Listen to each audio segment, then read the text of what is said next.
Now we have a table with first name and last name. We want to combine first name and last name together.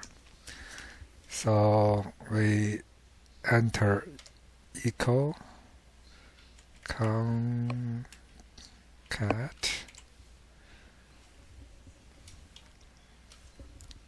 or you double click it and select the first name and type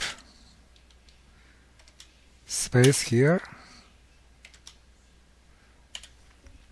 then click the last one, then press enter.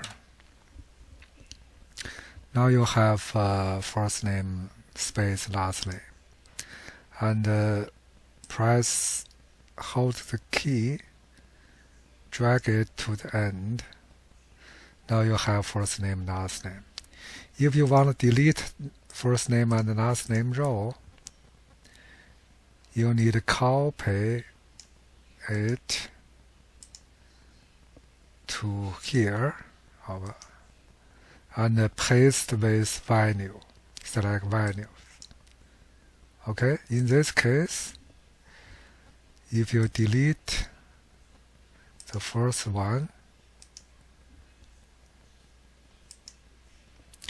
you will see this column will affect, but this one, because we copy with value, won't affect. So that's it for merge the two columns together.